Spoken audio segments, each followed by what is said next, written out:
and welcome to the Everyday Board Game Podcast with your hosts, Daniel.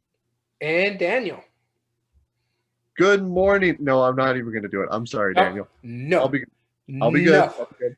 Daniel, it's good seeing you again. It's almost like we haven't seen each other in a long time, even though we just finished filming an episode. Oh yeah, it's been a long Monday so far. It has. It has. But that's all right because it'll be worth it. We're going to Oh, knock out this episode. I feel like this will be a nice, easy, family friendly, good, no conflict episode. This will be fun. it's weird. Children's game has really broken us. I'm still a little salty about last week, and so Yeah, we to the should point where we didn't talk for 6 days. right. Like we actively did not speak. And that wasn't really the intent. It's just like I think after that episode, we are just like, it's okay if we don't talk for a while. We need that space. I mean, first time I heard from you since we came up with our topics for this week, which was Tuesday, was Monday when you text me, we forgot to put the post. I'm like, no, I put the top 8 debate up. Yeah, I forgot the other part. Yeah, but that's fine. That's totally fine. No, we'll fix that. That's not a problem because I feel like the episodes that you and I both like everything in the list is Tend a to go good quick. sign. Yeah. It's a good sign. And so caveat, we mentioned it on the other podcast, the Chisna Giggles, we recorded ahead of time. But when it comes to the top 8 debate, we are allowing veto purposes now. Yep, we've gotten to the point where certain games, certain ones of us have had such a strong bias either for or against that we're going to have to start vetoing certain games. They're very minor ones, and we will classify those if those come up. Yeah. And mainly also, we're just kind of sick of talking about them because they do certain ones, yeah. So, like, case in point here, you're tired of talking about Architects of the West Kingdom. Yeah. So, if it gets into our top 8 debate and there's, like, say, Paladin a few steps down, we're going to argue Paladins instead just to give us something new. Yeah. Yep. Exactly. And I mean, and just all honesty, like some of these games we're just kind of sick of talking about because they have 1,000,001 mechanism. Yeah, they're all over the place. As much as I love Gloomhaven, every time we come up with a topic, Gloomhaven's number one. God, again? Yep. Yeah, it's like, can't we pick something else? Or Pandemic Legacy Season 2. So, as we were mentioning in the last podcast, there's some stuff that we're going to be doing in the future for the next couple of weeks. But after our anniversary special, which we talked about in the Chits and Giggles, we are going to implement rules where we don't want to argue these games anymore, so we're eliminating them. Right, exactly. Yeah, so mainly just to keep ourselves sane and to give some more variety to our viewers. So either way, let's talk about this debate and then we'll go into some honorable mentions. This week is a really great one and one that I'm actually honestly a little surprised we haven't done yet. Yeah, I know. I'm actually quite shocked about that. Mm-hmm. Why don't you tell them what we have? Our debate today, the top 8 debate dice games. And I can pull this up real quick, Board Game Geek calls dice games as often using dice as its sole or principal component. Dice games traditionally focus almost exclusively on dice rolling as a mechanic. Mm-hmm. Yep. Yeah, solely as a mechanic. So there are a couple in here that, I mean, there are examples of dice games that I feel don't quite meet the dice game thing. And now I also want to clarify too as well. None of these, I believe, let me just double check. Yeah, that's right. None of these that are listed under dice games are roll and write games. Those are a separate category. Yes, they are. And sorry, I'm having a little technical difficulties over here with my poll. It keeps popping up like something's going on with it. All right, we're good. Okay, sounds good. I will just let that slide. And so let's get into it. Our first one, we're not going to get into the actual debate yet, but our first one is Castles of Burgundy, our number 1 seed. Facing number 8, Tiny Epic Galaxies. That's a tough one. Our number 2 seed, Champions of Midgard. Facing our number 7 seed, Space Base. That's a toughie for me, but we'll get into it when we get into it. We will. Our number 3 seed, Stone Age. Versus our number 6 seed, And my favorite game on this list, Brawl Player. And our number 4 seed, Sagrada. Versus our number 5 seed, Rajas of the Ganges. Game that I actually fell in love with. I still need to buy it, but I did really fall in love with that game. Why don't you and me just buy it right now and we'll split it 50-50. You can take half the components, I'll take the other half. There's enough in there. There's a lot. There really is. Oh goodness, that would be fun. It'd be dumb, but it'd be fun. So when we get into these debates, how do we actually do these, Daniel? Well, we break down the debates by 5 criteria. Now, there is going to be a bit of a change that we were just talking about before we started that we're going to go ahead and implement, and we'll get into that when we do. But the 5 criteria are ease of play, which is the simplicity and familiarity of the mechanism, the likelihood to get to the table, whether it's the mechanism or the theme, and the prone to analysis paralysis. Then our next one is art and production. How beautiful the art is. I know it's subjective, but there are some that are really obviously better than others. Oh, yeah. How well the components are made, how sturdy they are, and how long they'll last. And also the design. Graphic design is a very important thing with a game. If you have things that are flooded with symbols or no symbols at all, those are 2 very different feeling games. No, I don't disagree. Next on our list here is replay value. That is the length of time of a game as well as its scaling well. Does a two-player game play as well and doesn't take as long as a 4-player game, and so forth? The minimum number of plays to get the complete feel of the game. Is it you play the one game and you know how to play it, or is it I have to play multiple times to see everything in the game? That's right. And finally, expandability. The already existing expansions, up to 1 possible future expansions, or confirmed by the designer or publisher to be coming out. That's right. And our next one is meaningful choices, right? That's one we haven't done yet. I stopped listening. I apologize. No, meaningful choices is our next one, and that is specifically how well can you impact your future strategy in the game? How well can you impact other people's strategies? And what is the ability to make non-arbitrary choices in the game? And finally, game immersion. This is the one where we changed one little criteria, and I'll explain that last. And this has player interaction, where it leads to a lot of table talk, a little trash talking, a little working together if it's a co-op, that kind of stuff. And memorable moments. I talked about it in the last podcast when I played Gloomhaven, where you're just thinking, what do I got to do to win? And we end up winning. And get those stand-up table moments that have everybody looking when you're screaming across the hall. And finally, the new thing. What we originally had was, does the theme match the mechanism? But sometimes it doesn't work for our categories. So the way we're changing this now is how best the game fits the category we're choosing. That's right. So in this, will be a great example of that. Dice games, which one utilizes the dice the most, really? And that's going to immerse you into, if you're looking for dice games, that's going to be what you look for, isn't it? So, are you ready to continue, Daniel? Do we want to talk about... before we move on, we're going to talk about our fans' honorable mentions. But because the honorable mentions we get from the poll, the fan vote is our tiebreaker. If there's a point where we cannot break down a game, and it's a tie all the way around, the higher game out of the fan vote on Board Game Revolution Facebook page wins it. Yep. All right. Very cool. So, added in, I'm going to go from the bottom up this time. Oh, you're going. Added by Tara with 1 vote is Macau, and that is a Stefan Feld game, which I have not personally played, but any Stefan Feld game with dice, I'm probably 100% for. Yeah, and that one's getting reprinted, right? I think that's... Yeah, that's going to be one of the newer ones, I believe. Yeah, is it Hamburg? Sure. It's Hamburg or Amsterdam, because it's Macau and Bruges that are coming in the First City collection, so I can't wait to play it. Yeah, exactly. We're looking forward to getting those Kickstarters in the mail.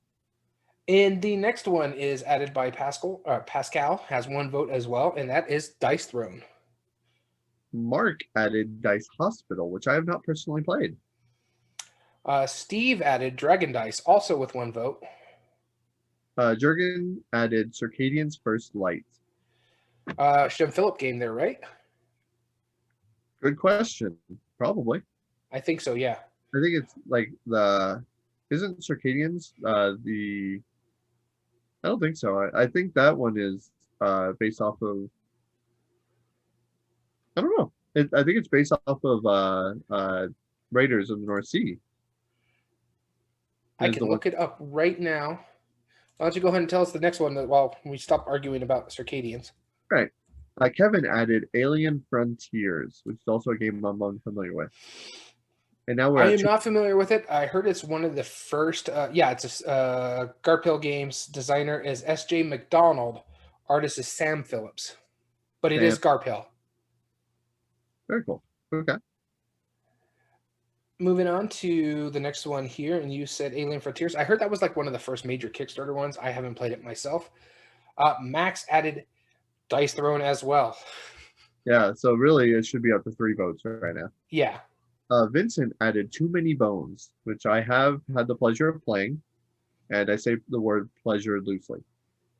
So you didn't enjoy it? Oh, yeah, you did mention the fact that you didn't really enjoy playing this one. I really disliked it. But that's just me personally. I get why a lot of people like it. I just didn't like it personally. Josh says, and here's a game that I don't really care much for, and that is Liar's Dice. I quite like that game. I love Liar's Dice. It is not. I'm just not a huge bluffing game fan. Yeah, which is fair. Yeah, it's not even on my honorable mentions, but I definitely considered it. Chris added Dice Forge, one of the 2 good choice building games. Dan added represent Troyes. Trois.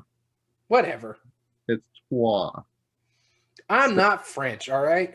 Neither are we. Oh, goodness. Okay. The next one was added by Colin, and that's Elder Sign. I couldn't agree more on that. Yeah, I can't disagree with that one. That's actually a pretty good pick. I do enjoy it. Mm-hmm. All right, let's see here. That was our highest vote getter of the honorable mentions with 3 votes. Yeah, that's it for the honorable mentions. Yeah. Although we had some comments as well.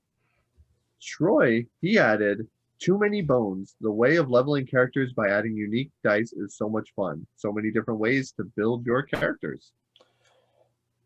Pretty cool. Still haven't played Too Many Bones. That's a Chip Theory, right? It is. And it's a beautiful production. That's what I heard about Chip Theory. They're really good looking games. But Kevin adds, go ahead. I do want to tell you one thing that they do that is really neat. Their player boards are always like mouse pads. They're the same kind that you would have like a player mat. But in the spots where you would put the dice, they actually cut those out. So there's holes that are dice shaped. So one of the neat things is that not only does it fit well and it like kind of lodges the dice in there, it's cut so precise that you could pretty much lift up the mat and the dice are going to go with it. That's actually cool. It's beautiful production. And the dice are really fantastic. The screen printing that they have on them, they're paramount. Yeah. And finally, Kevin said Alien Frontiers because using the dice as workers based on the roll is cool and retro sci-fi theme is awesome. That's pretty neat. Right. Yeah. I'm willing to try it. I can't wait to try it as well. So now let's talk about our honorable mentions. So we've talked about the viewers. Normally they do have more comments, and we apologize for not having it done later. Daniel and I both delayed this week, but that's fine. I mean, we got some great input. But let's see who goes first on the honorable mentions, and that's Daniel. Alrighty. So my first honorable mention here is. I'm going to say the name of the designer. Let's see if you can guess who it is or what it is.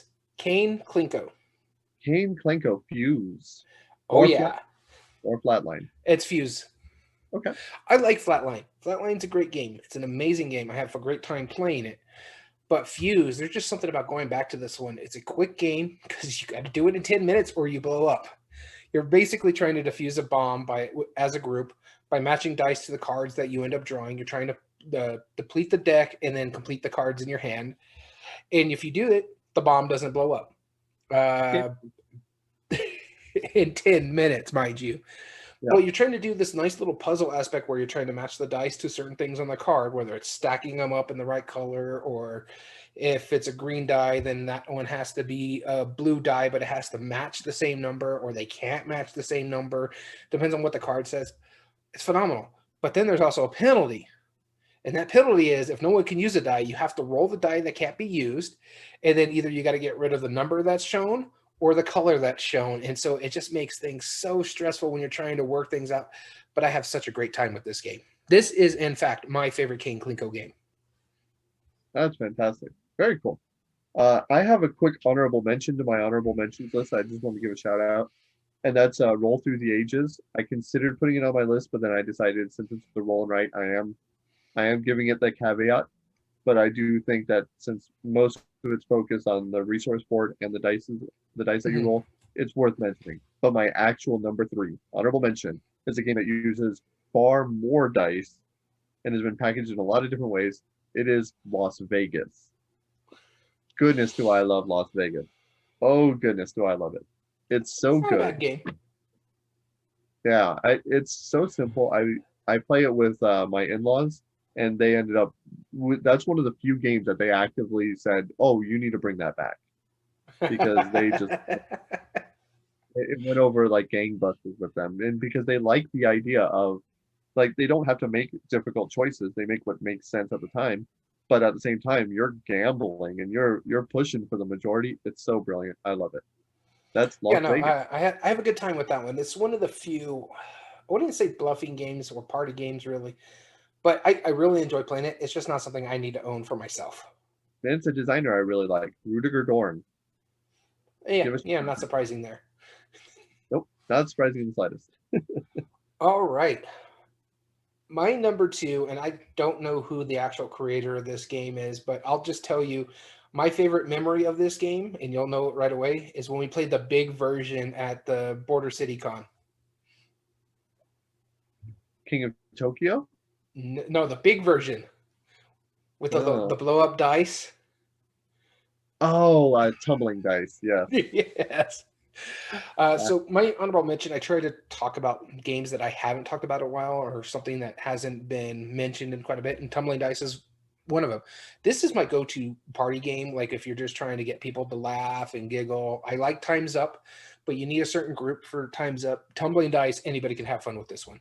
You're basically just trying to score the most points by tumbling your dice down a board that have multiple levels.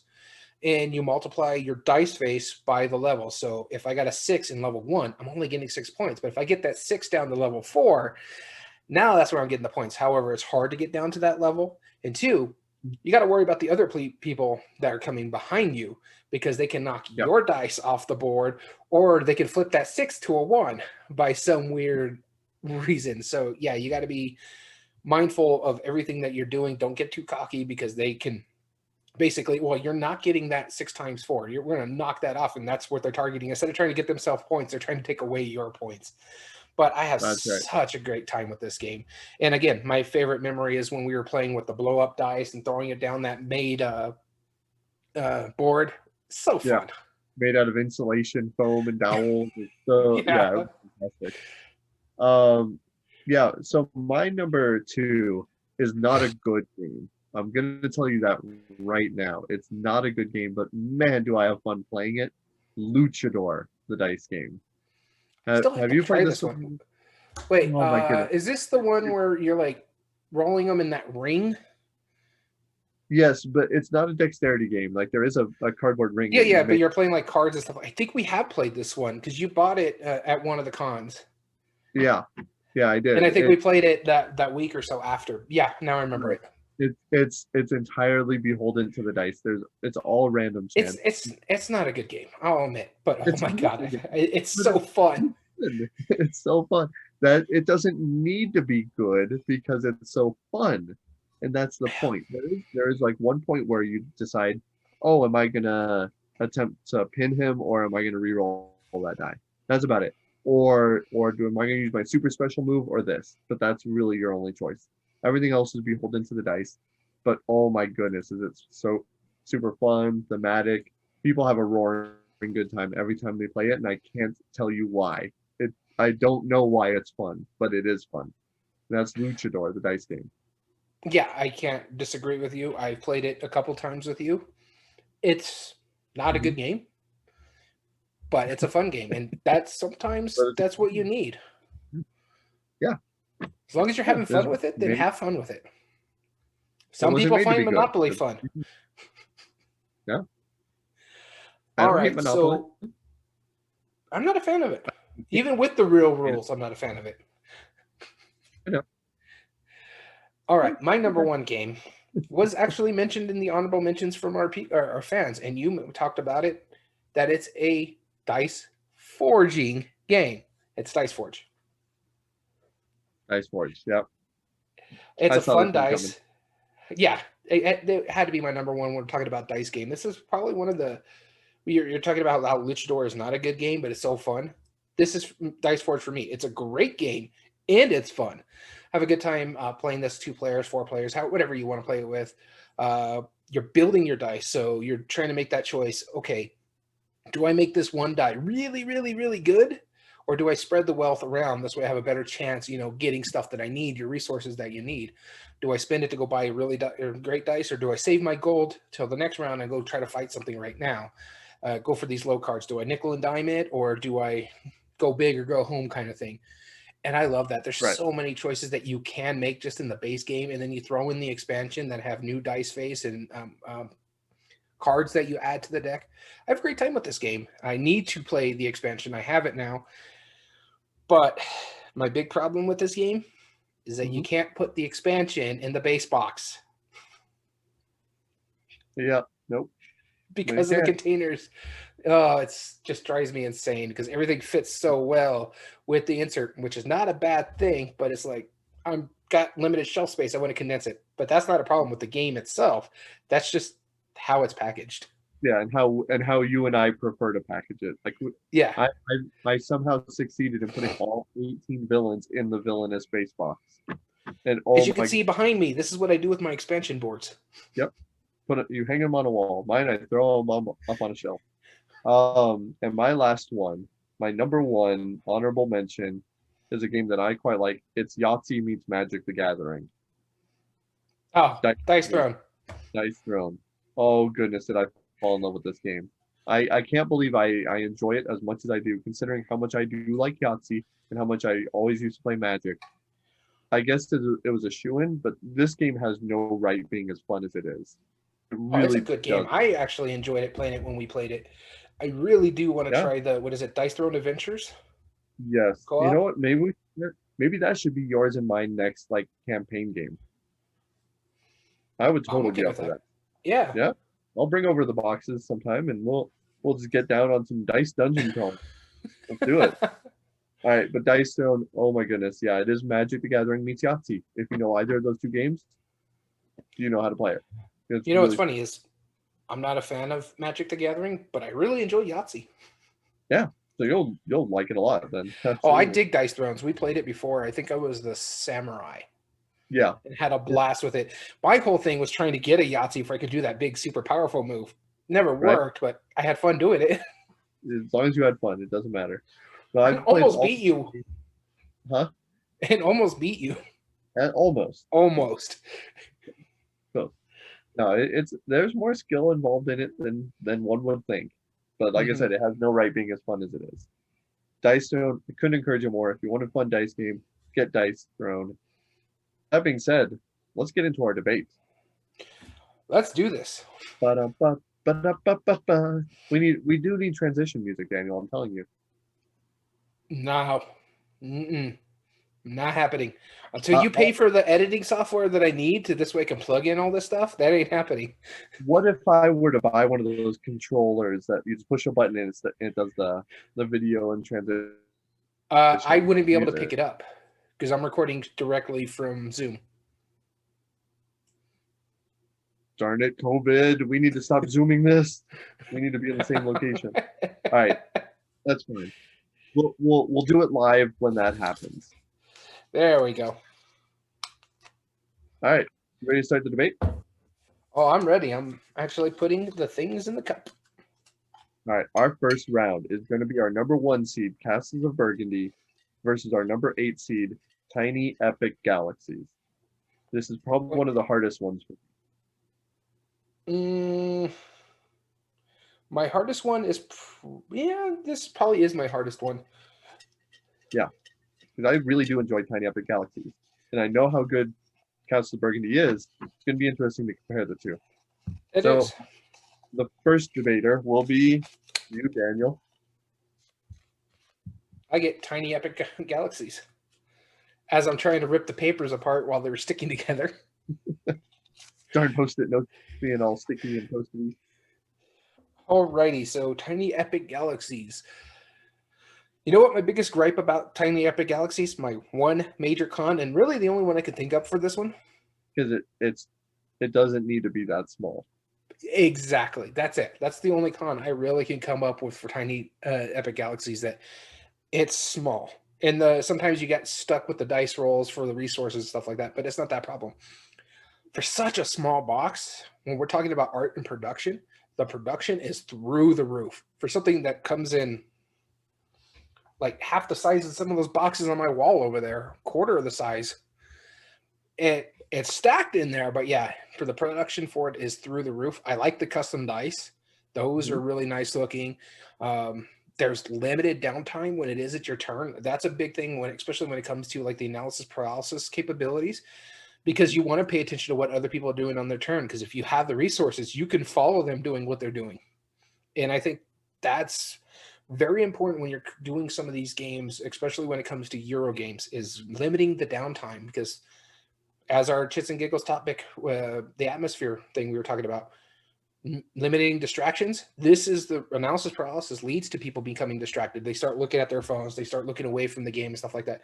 Limiting that, Tiny Epic Galaxies does phenomenally. And not to mention, it's a great game. There's a lot going on with it. You got to pay attention. You're engaged the whole way through, and it plays in like 45 minutes. So I can't knock it enough, or can't hype it up enough. Yeah. Which is saying something, because it's going up against my favorite Feld game. It's going up against the juggernaut of Castles of Burgundy. And really, Castles of Burgundy, it does one of the... I'm going to put it this way. You and I both know how much we enjoy this. The reason I respect Castles of Burgundy so much from a design point of view, and why I think it's going to move on, is because it does something with dice that almost no other game does. And that gives you every dice roll you have is a legitimate good choice. There's no such thing as a bad roll, because the numbers on the dice technically just assign you a lot of what actions you can take.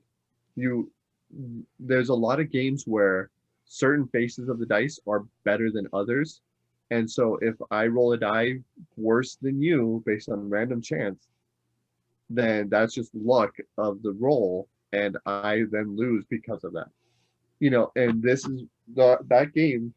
There's nothing that causes that. Every number has a lot of tiles that you can get. Every number has a series of places you can put on the board. Every number has a series of tiles that you can ship. And if worse comes to it, you can always get workers to modify dice rolls later. And that's not to say that one roll is better than the others. That's just situationally, that one's more advantageous to where I want to plan to.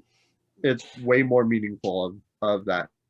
Whereas if Case in point, where you're going with that real quick when you're talking about the workers, the numbers don't matter, to the point where you can use a worker to flip a 6 to a 1 if you really need a 1, or the other way around, if 1 to a 6 if you really need a 6.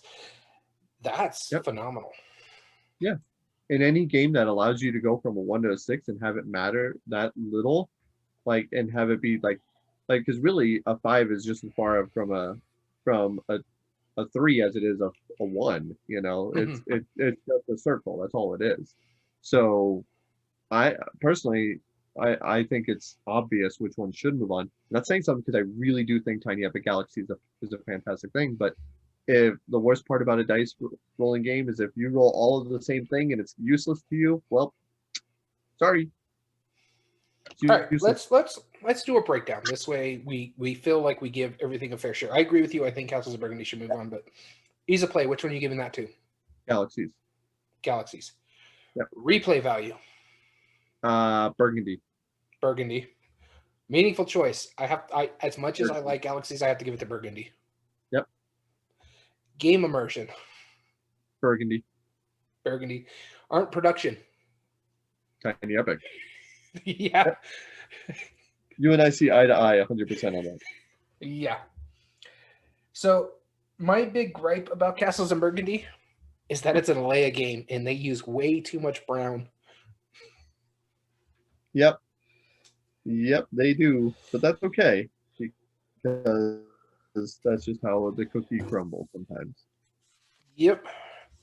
All right, All right. let's move you into So the our garbage. next round is going to Castles of Burgundy moves on. Our next round will be Champions of Midgard versus Space Base, and I will be leading the argument this time. Goodness, I know which one I hope I get. I know which one you hope you get. Yeah. I hope you get the opposite. Just so I can argue it. Yeah, though you. Champions. Yep, Champions of Midgard. Okay. So, Champions of Midgard. No, and I joke. I just don't like it as much as the other games.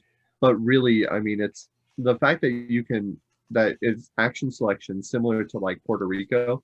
You are choosing the area, you're using those dice, you're upgrading the dice, which is something that a lot of dice games are not as common. It's not super common, but you're getting like better dice to roll, if I'm not mistaken. You're looking at me like I'm crazy. Am I wrong? Champions of Midgard is the worker placement. You're not upgrading dice. You're getting the dice for fights. Well, okay, yeah, but you're getting like better dice that you're replacing out, right? I guess. Yeah, You're getting dice. That's the thing right. Is, yeah. I think you have a starting set of dice, but you're not upgrading them. You're just getting better ones. Okay, yeah. Well, you're getting like the berserkers, the black dice, or you're getting the sword maidens and stuff like that. Specialist dice, right? Yeah. I mean, as far as like building that engine and building that tableau, you're able to do that in Champions of Midgard because you're able to get better dice for different situations. Whereas in Space Base, you're beholden to just the dice rolls. Now, granted, you're beholden to everybody's dice rolls, and everyone's beholden to it. But at the same time, Champions of Midgard, if that's what you're looking for, that's what you get. The only downside of that being is that still, if you're rolling a bad thing, that doesn't help you on your turn, even if you plan to get those better dice. You might still roll like the bad sides of those faces. That's a minor detail, but is it more thematic? Yeah, because Space Base is very unthematic, but it is more thematic as far as that goes. Now, which one? We're not arguing thematic anymore. Remember? That's true. We're arguing how much it matches the category. And is that a dice game? There are more dice. Is it very reliant on the dice rolling? Absolutely. Is that your main core mechanism? Certainly so. So I wouldn't say it's the core mechanism. It's a blending of core mechanisms because your worker, you can't get the dice without the worker placement. Right. Exactly. So well, I mean, but those are your workers, right? So at the same time, the dice aren't your workers. You have little meeples that are your workers. Fine. Arguing semantics here. Okay, fine. Space Base moves on. I'm out. You broke I didn't even have to argue Space Base. All right, so now I agree with everything you were saying somewhat with Champions of Midgard. It shows it's been a while since you played it. It's a good integration of worker placement with dice, using dice to fight the trolls, the monsters, stuff like that. And of course, you got to feed your people when you're going trips and stuff like that. However, my big problem with Champions of Midgard, and this is a lot of people's problem, including yours when you first played it, is that you need the Valhalla expansion to really make this game anything. And that's because when you're playing the base vanilla Champions of Midgard, if your dice die in a battle, they just die. They go away. They don't do anything for you. You just lose them, and then you have to go and start recruiting again. So it may take you a couple turns before you can do some big actions, go fight the trolls or the sea monsters and stuff like that. Yeah. Valhalla fixes that, but you shouldn't need an expansion to fix something. You should you need an expansion to enhance something, and that's my big issue with Champions of Midgard. Whereas Space Base, it is a wonderful game. It's one of those games where I talked about where you don't want downtime. Space Base, you got to pay attention because someone is rolling dice. You want to pay attention to what they're rolling because something can trigger for you. It's I roll, everyone gets something if it's built properly. Do you take the odds? Do you play, hey, I know these are like 2s and 6s or 12s. Do I take the chance and get those because if it happens, I win or big things happen? Or do I play the odds? Do I play the 6, 7, 8, 9, the ones that are more likely to be rolled, and start building up my resource to help me get the most points and win the game? So I love the choices in Space Base and the simplicity of Space Base. Yeah. Space Base easily wins 3 out of the 5 categories that we have here. I give it ease of play. It's one of the easiest games to teach and learn. I give it game immersion, which is weird because you really, the difference is the dice matches the game, or this matches the category a little bit better than, say, Champions of Midgard, especially when it's just Champions of Midgard vanilla. And if I think off the top of my head, there are an equal number of expansions. However, I think Space Base is the one where we're saying there's going to be +1 expansion because there's a volume 1. We're assuming there's going to be a volume 2. Chance of Midgard only has 2 expansions. Well, I mean, so there is also a second expansion that's the commander station for Space Base as well. Yeah, that's what I'm saying. They have the equal number of expansions. Plus, we're assuming there's going to be 1 more. Yeah, right. So just by those 3 alone, I think the where I see Champions of winning is art and production. But again, that was a Kickstarter game. Mm-hmm. And And so, I agree with you. I do think Space Base should move on, and not just because that I prefer it. What it does with dice is the fact that you have 12 bays, and the player interaction between the players. Like you're invested in every roll. Mm-hmm. Every time, the 100%, you're invested in every roll, because if somebody else rolls something that affects the red side of your cards, that's a huge tableau that you're building off of. It's a massive difference, and I think it's a very important thing to consider as well. So I don't disagree with you. Yeah. Yeah. So there you go. Space moves on. And we already have our next bracket for the semifinals. Space that's the Burgundy. Oh goodness. Okay. Our next one will be Stone Age versus Role Player, and that will be me starting off. Alrighty. Let's put him in the Cup of Doom. You got the Coin of Doom, and I got the Cup of Doom. Yep, that's right. This literally is the Cup of Doom because it makes us argue games we don't want to argue. It always picks the wrong one too. So now it's probably gonna pick Role Player for me. Guess what I picked? Role Player. All right. No, I do like Role Player. I don't like it as much as Stone Age, and that's because Role Player it's a great it's a very different theme, right? You are using the game to create your role playing characters, which is, I love the meta part of that. That's brilliant. And I think it's a really fantastic game. I enjoyed it a lot when I did play it. Enough where when we had Keith Mateka on our episode, he was a really fun person to talk to, and I loved his outlook on how he designs the game, because he just looks at it in a different light than most. And I love that concept of you are creating a character through the game itself. However, it uses a lot of the generic fantasy stuff. It is not very thematic because it is, it's generic fantasy. You're basically making an RPG character. Yeah. Yeah. But, I mean, there are a lot of times where the colors or where the dice rolls really hurt you. And there's a lot of situations in the game where you are forced to take dice that just don't make sense for you. But that's a small quibble, because all of the different options that you have, how you draft the dice, which dice you get, how you choose the turn order, how you re-roll stuff, there's a lot of control over which ones you can get. Now, I remember a lot of times this was being compared to Sagrada back in the day, and a lot of people were saying that this replaced Sagrada for them, and I get why that is. I disagree with that personally, but I totally understand it. So I think it's because the core mechanism itself is dice drafting, and I think that's why people compare the two. Right. Hey, there's an idea for when we do our compare and contrast. Dice drafting. There you go. And also, in all honesty, like Stone Age, I think it moves on because yes, it's a worker placement. It does make more sense as how it uses the dice.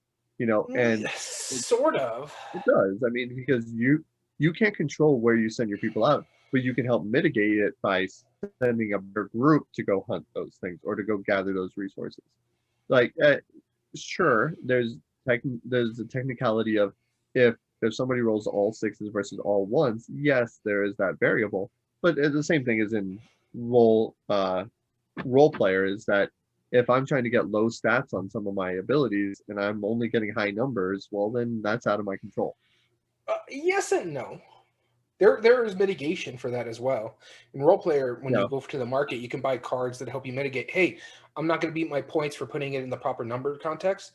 Well, if you play really dumb, you'll get 8 points for just having that one card. So there is mitigation for it as well, just like there is in Stone Age by sending all your workers out there after you breed and tools as well. Yeah. So Stone Age, I have to argue it. It's a well-produced game for its components for its time. This was, 10 years ago almost? They just had the 10th anniversary edition, so 11 or 12 now. The 10th anniversary edition is nice, so if you can pick that up, I recommend getting it. Stone Age itself is pretty good. It's along the lines of Champions of Midgard, where it integrates worker placement with dice rolling. I think it does it a little bit smoother than Champions of Midgard. I couldn't think of the name for some reason. But I still have problems with it. And even though I'm arguing for it, the mathing of itself can lead to a lot of issues where you're like, okay, I send these workers out and you're beholden to the dice roll. Yeah, I could have sent more workers out, but I need several different types of resources to do the thing I'm trying to do. So I got to spread the wealth with my workers. And if I'm not rolling well, I get to come back with one rock because of the way you have to do this. And then you divide it by this and you get that many resources. That can hurt players, especially when they're hoping the dice are better rolled. Role player, there's a lot more mitigation in it with buying the certain cards or using your gold to do certain things or using the special abilities by placing a dice here. I can now flip this dice over and now my criteria meets the points. And I have one big issue with Stone Age. That leather cup stinks so bad. You know, I guess I was lucky. I got a non-smelly cup. Yeah, you did, because we've had some the 10th anniversary edition, the one we played, that leather cup, oh my god, did that stink. I remember when he opened the lid and it's like, what is that, a dying carcass? You know what it kind of smelled like? It smelled like jungle pee. No. Call back to the last. Anyway, no, it does pain me to say this, but I do think role players should move on, and that's because I really do prefer Stone Age. I think it's a better game, but it is overly simple in what it's trying to do. A lot of the moves you make are pretty much destined. You want to get food, you want to get more workers, so you can get more dice to roll. That all makes obvious sense, right? And then really all you're doing is just getting cards or building buildings, both of which uses resources. And that's really it. There's no other variable other than that. So I feel like, I don't want to say it's boring because I don't feel it's boring, but I feel like it doesn't offer enough variability that role player does counteract. Yeah, I was going to mention that, the variability that role player does. Yeah. All right. Role player moves on. We are in agreement thus far. For now. For now. I think the next round is going to lead to some arguments, except for one of them. I think we're both in agreement on one of them. Yeah. But let's go to this next one. Sagrada versus Rajas of the Ganges. I think this is where we're going to fight. Okay, let's find out.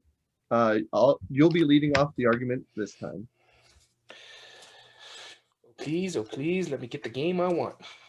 Oh, I almost put that in my coffee. Oh, don't put it in your coffee. It'll taste like jungle peed or a leather cup. Oh, goodness. All right, so I'm leading off. I'm wearing the smelly leather cup. That's awful. You are arguing first, and you are arguing Rajas of the Ganges. Do it to it, Lars. Who the heck is Lars? Do you not know the reference to that? Do it to it, Lars. 'Tis my honor, Tony. Heavyweights, come on. It's one of the best. Do you realize how long ago I watched that movie? Do you realize how much I think you should fix that, and you should watch it like today. I'd rather watch Mighty Ducks. I prefer that movie. Mighty Ducks is good, but it ain't no heavyweights. All right, now we're gonna have to start doing a top 8 debate of like movies. Of good, like we do all like the ridiculous sports movies, like Little Giants. You know, like I like how we both went Little Giants first because Rick Moranis was the man. All I'm saying, I'm not saying it's definite. I'm just saying Icebox could probably kick our butts still. Yeah, I couldn't agree more. She was terrible. All right, so I got to argue Rajas of the Ganges over Sagrada. Easy enough for me here. Sagrada itself, I have a big issue with. A big issue. Mind you, it's my only con with it, and it's personal, and I'm trying to take my bias out of it. But it's not very colorblind friendly. Nope. And it's painful for someone like me who can't play a game. Like most games that aren't colorblind friendly, I can still play them because they do little hits here and there. Sagrada is pretty much unplayable for me because of the big component is the dice. The blue and purple dice look exactly the same to me. And I've shown people, I have a colorblind app that shows people how I see colors. And they're like, you can't tell the difference of these two dice. And I'm like, oh yeah? Wait till I show you the red and green die. And so I show them that and they're like, wow. So I can't see tell the difference between 4 different colors in that game. And there's what, 5 or 6? Yeah. There's 6. That's a flaw. When a good percentage of the public can't play this game because of your component quality, that's an issue. Which is a tricky trade-off because they wanted to have translucent dye. But there's a way around that. I've seen translucent. Rajas of the Ganges has translucent dye, and I can see those a lot better. Because if you're going with a red, go with a darker red and a lighter green, or vice versa. Change the colors on that.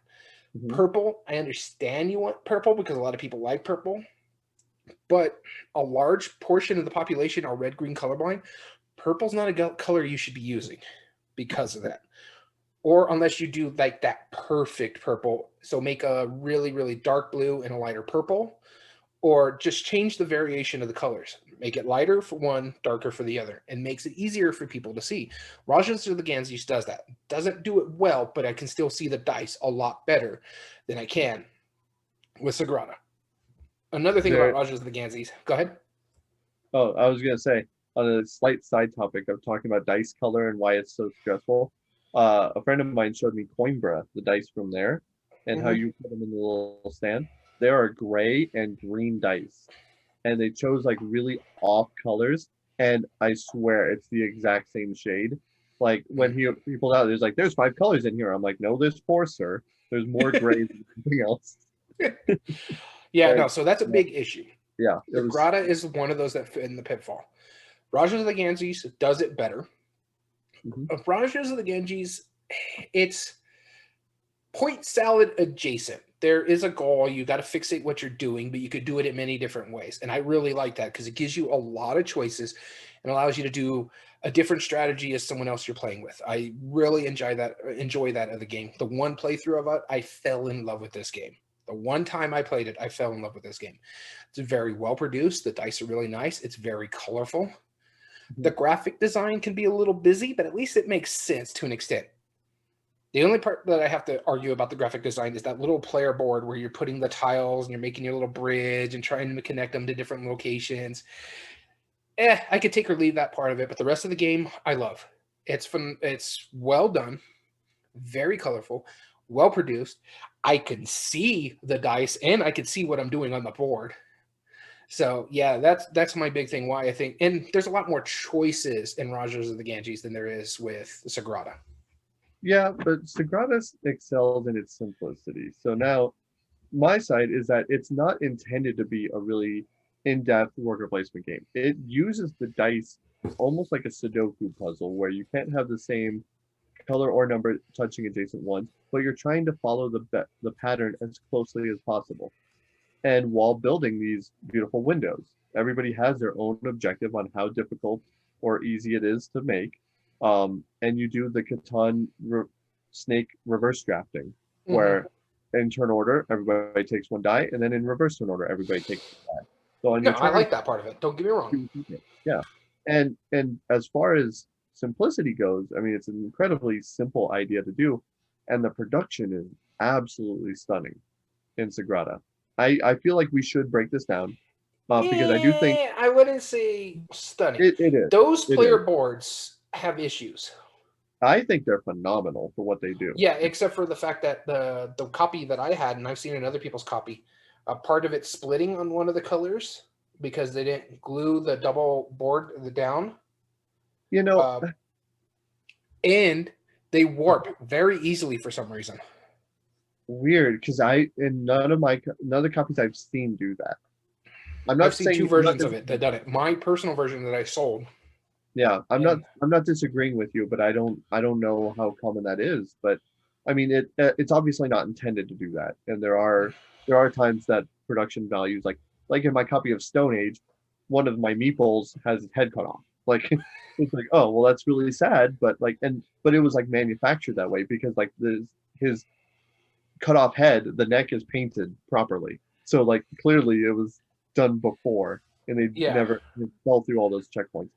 I still think that compared to Rajas of the Ganges, I mean it's Rajas, the art is really good, right? It is. Dennis Lohausen does phenomenal art, but I mean Sagrada was made for the art. Like you can tell. Yeah, but my thing is with the stained glass part of it, there's a better game, and I would rather play that than Sagrada because even though I still have difficulties with that one, at least they put symbols on it to make it where I could see. But I mean, the fact that they chose translucent dice, while that sucks for us, like component wise, that's really good quality, and the inset boards that hold the cards make sense.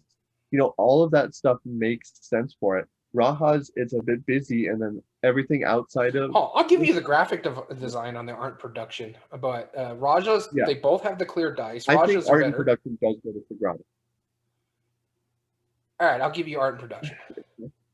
Okay. Because I think the art itself is better in Rajas of the Ganges.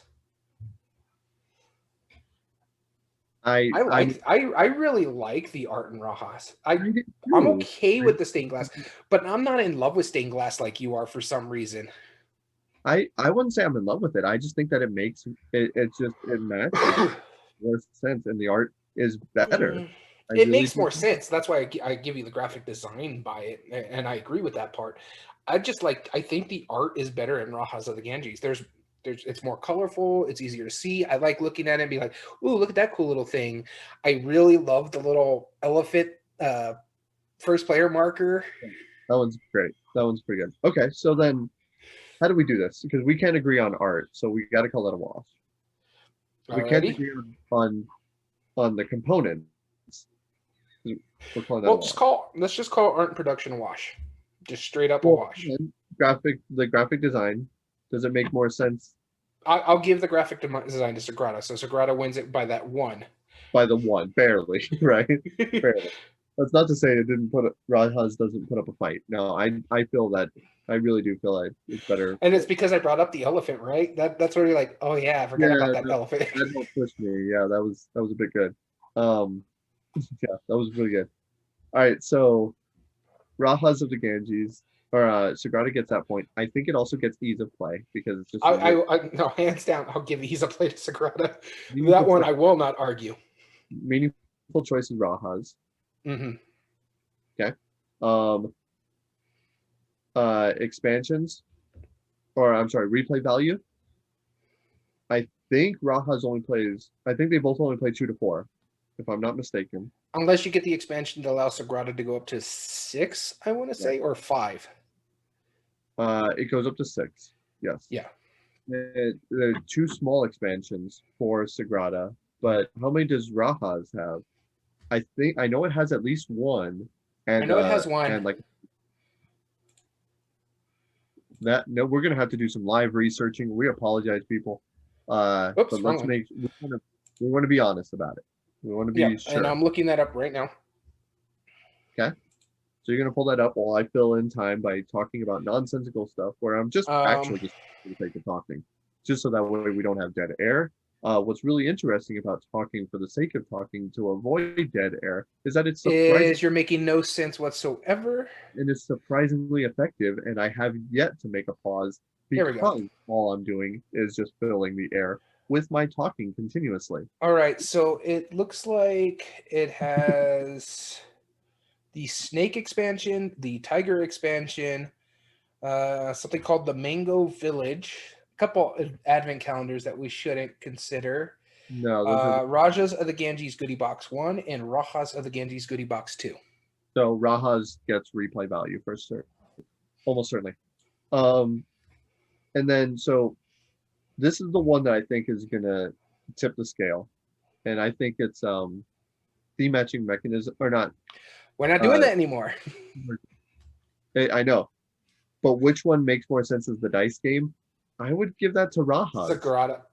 Really? We went the other way. No, because yes, Sagrada has dice, but technically they're just tokens at that point. Like they're just kind of randomized tokens, and that's all you're putting is a color or whatever token you happen to draw. Whereas Rajas, you're mitigating the dice. The dice roll numbers actually matter and where you're placing your workers and how you're advancing your track. Okay. No, I do think that that's more of a dice game. Yeah, you won me over on this, honestly, just for that purpose right there. So Rajas moves on? Rajas moves on. So I just want to put this out there by looking at our field here. Only one of our top seeds went on. The number 5 beat the number 4, the number 6 beat the 3, and the 7 beat the 2. And it took Castles of Burgundy to do it. Which that shows you how well we're invested into these. All Let's right, so semifinals after hearing how many votes these games got. Tiny Epic Galaxies was our 6th best vote getter at 3. Champions of Midgard was our number 3 vote getter at 8. Stone Age was 7th place at 2. Older games, so I'm not surprised on that part. And Sagrada, which was our 4th seed, was our number 2 vote getter with 13. Wow. All right. Very fun.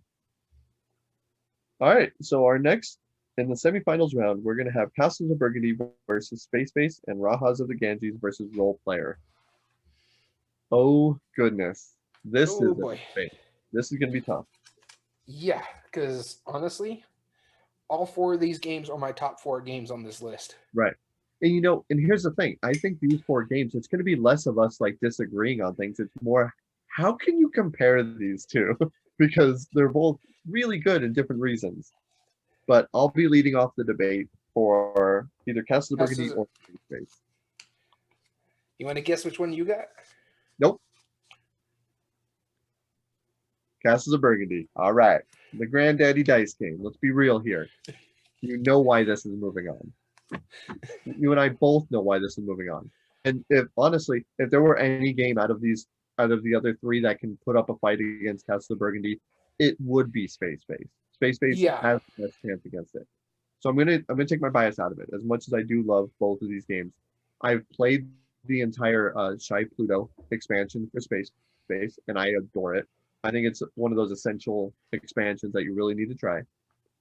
But Castles of Burgundy, it is one of the most brilliant designed games of all time because of that cyclical dice thing that I talked about in the first round. It doesn't get much better than that. So if we're talking ease of play, both of them are pretty easy. They look difficult, but they're actually a lot easier than you think. No, I don't disagree. Yeah, Castles of Burgundy, you have 4 actions and 6 different allotments for those actions. Simple. Whereas in Space Base, you're technically taking one of 12 actions, all of them. Technically twice that, depending on whose turn it is. So you could have up to 24 different variabilities that you have a dice roll. And then when you roll the 2 dice, you have the choice of either picking you have the choice of either picking the combined total. So if I roll a 3 and a 4, I could either get the action on 3 and 4 or the 7. That's your choice. So every turn you have this kind of crunch of like, which one am I going to do? So I would actually give ease of play surprisingly to Castles of Burgundy, with the exception of the fact that every building has technically a different specialty of action. So this is hard for me to quantify. I don't know which one I would consider easier to play. Likelier to get to the table, space. I think the easier game to play, honestly, is space-based, just because all you have to do is pay attention to the numbers and how you're going to use it. Castles of Burgundy, you got to pay attention. Okay, I'm buying this yellow building. What does this do when I put it on my board? Or am I doing these boats? I got to remember to make sure I ship and stuff like that. So there's little nitty-gritty kind of stuff in Castles of Burgundy, as simple as it is. But space-based, you're basically... What does the 3 do for me? Okay, does it compound with anything else? It's a lot more streamlined, I want to say. Okay. All right, I'll give you that. So ease of play goes to space-based. Art and production. I'm going to give that to Castles of Burgundy. I have to agree with you with the caveat that Alea needs to get away from the Browns. They did it better in Tuscany. From what I've seen on Tuscany, they've gotten away from it. But they didn't get away from it in the anniversary edition for Castles of Burgundy. That's right. But now, if we said Carpe Diem, though, how they've evolved that one, after there was so much uproar and how well they changed, we know that you can do the good art now. Like now you can't go back. You've proven you can do it. Now you gotta keep that. Like don't be redoing. No, I agree. I agree with you on that. Art and production. So ease of play, space-based. Art and production goes to Castles of Burgundy. Now here's the issue for me. Let's hold on. Actually, for art and production, goes to Castles of Burgundy. Production, though, I get why they think cards in space-based, but and the tiles are kind of thin and chintzy in Castle of Burgundy. Mm-hmm. And the fact that you have to go wholesale market just to put everything away properly. Like you have to go get the bags from Board Game Geek and stuff like that. Right. Yeah, and then also graphic design in space-based just makes way more sense. All of the symbols more or less make sense. So does that mean space-based wins art and production? I think so. So that's 2. Yeah. Meaningful choice. I know an easy one for Castle of Burgundy. Meaningful choice. Meaningful choice. Check. Castle of Burgundy. Got it. Replay value also Castles of Burgundy. Also Castle of Burgundy because of significantly more expansions, more players, different player count variability, actually. The expansion, some of the extra boards that you added on for Castle of Burgundy can do like 2-player, like team modes, solo modes. Like there's all sorts of really interesting things. But when it boils down to it, Immersion. This is going to be the deciding factor. Which is the better dice game? The better what? Dice game?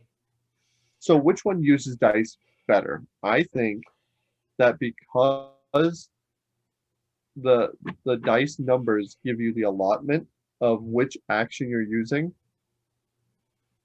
I just said both games right there. Yeah, I was going to say, which one are you describing? Exactly. I think I'll give it slightly to Castles of Burgundy because, as you said, they both do the same thing. But Castles of Burgundy gives you more choices of allotments to use your dice for. Yeah. And so, in a way, the higher the roll is better in space-based, but the cards account for that fact. Like all of the cards that are 1 through 6, you're going to be able to do twice as more often. And so they're not as good as the ones 7 through 12, which is already really intriguing. The fact that he accounted for that in all the cards and pretty seamlessly. But I mean, which one utilizes dice more effectively? I think that's Castle of Burgundy. Yeah, no, I don't disagree with you on that. Slightly. Yeah. Stand-up moments, though, memorable moments, because of that you win card and ways to actually pull off alternate forms of winning, yes. Couldn't agree more. And I think, honestly, this is where Space usurps Castles of Burgundy and moves on, is when we go into player interaction. Because, honestly, Castles of Burgundy is multiplayer solitaire. Yes, but okay, hold on now. This is thematically talking. Like which one has more table talk? I'm not saying which ones lead more mechanism to other people. Like multiplayer solitaire can still have a lot of discussion if done right.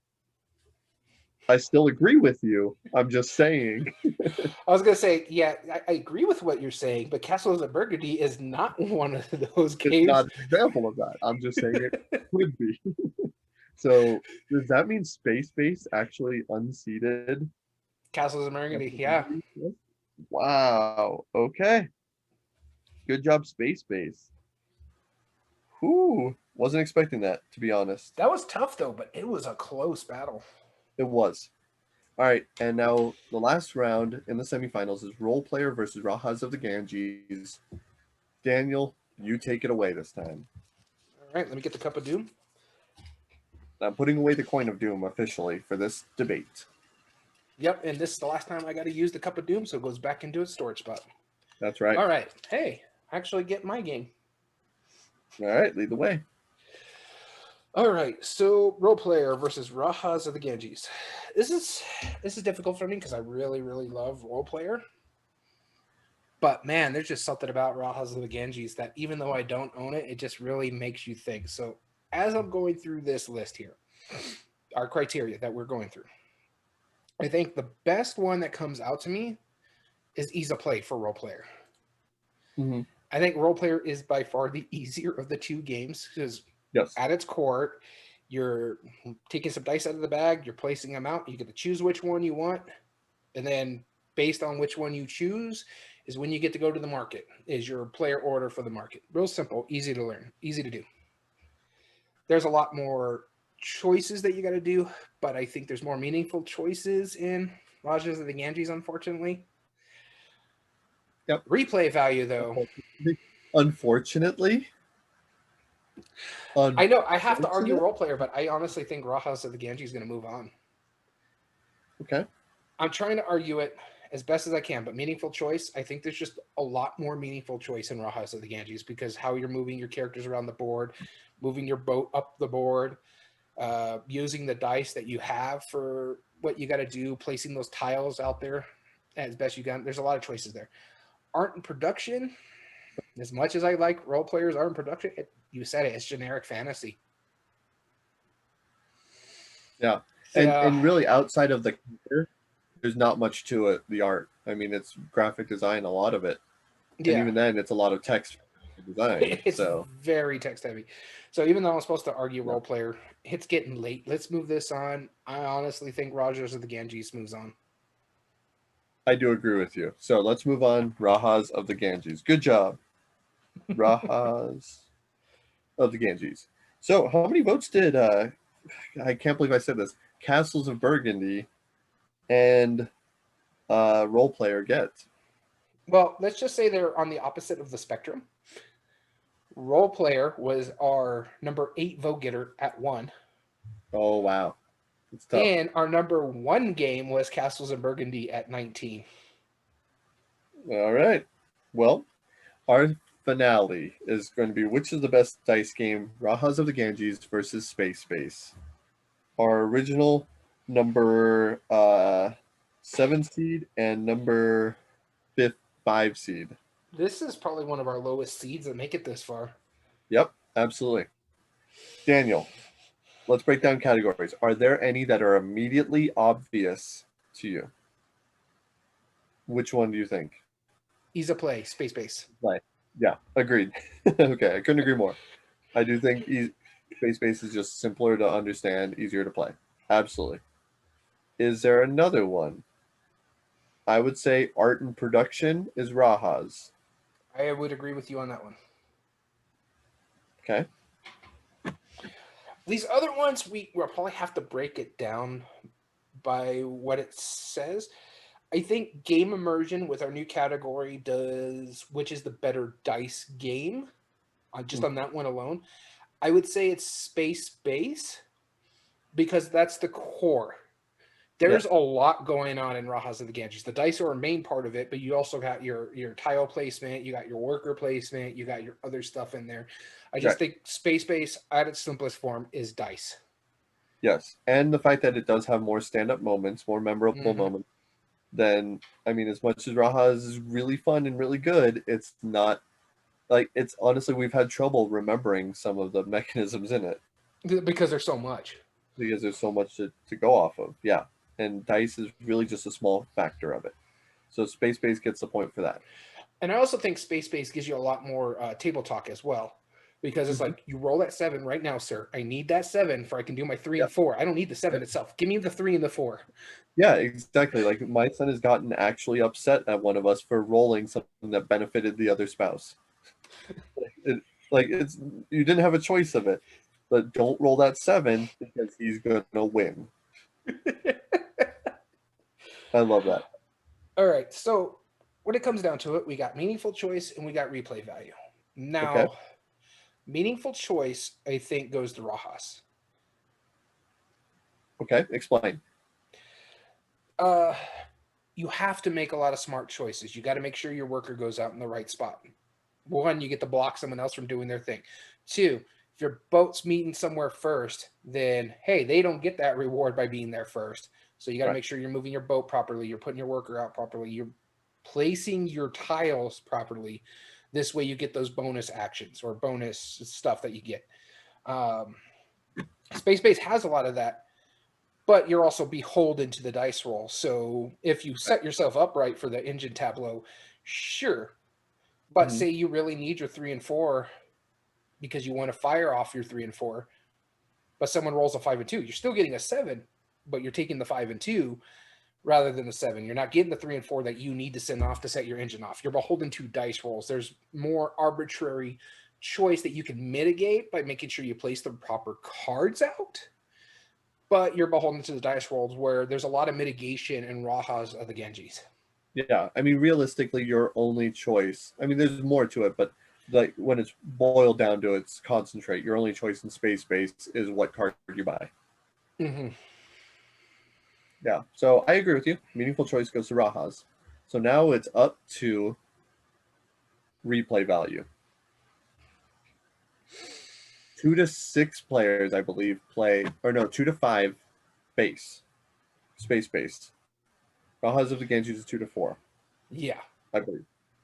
I believe so too, and I don't think any of the expansions add player counts. Not for Rajas. It does for space base. And space base is a shorter game. It's not much shorter, but it is shorter. So, and we mentioned here that there was 1, 2, 3, 4, 5 expansions for space base. Or I mean for Rajas. Rajas. Space base only has the 2.5. Technically, yeah. 2 and 1 predicted. Yeah, so, and then the 1 future one. So even then, it's just 3. Right. So that's to Rajas. Now the question is, which one is minimum number of plays for full experience? And honestly, because of how many cards there are, and the fact that there are variable ways to win, I would say space base.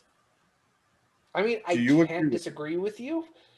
I mean, there's a lot going on in Rajas that I could play a completely different game and still feel I'm playing it the same game but different ways. You know what I mean? Like I said, it's point salad adjacent. There's a lot going on that you have many ways to get your points. But I don't think you would miss. I don't think you would not. I don't think it's going to be completely different than my first gameplay of it. Right. Whereas space base, if I decide to really try to get that, I roll this, I win card. And completely different than nickeling and diming it to make sure I can try to win by putting all the little small cards out there and build my powerful engine to get points. So yeah, I would have to give that to space base. Wow. So out of all of these games, the game with the fewest dice in it, I want to point that out, the one that has the fewest amount of dice in the game won the best dice game. It's a phenomenal game. I can't deny this. It's probably my favorite AEG game, to the point where I went out and bought myself a copy just recently because I really wanted to get it. That's a question. Have we debated AEG games before? I believe we have. Space won it.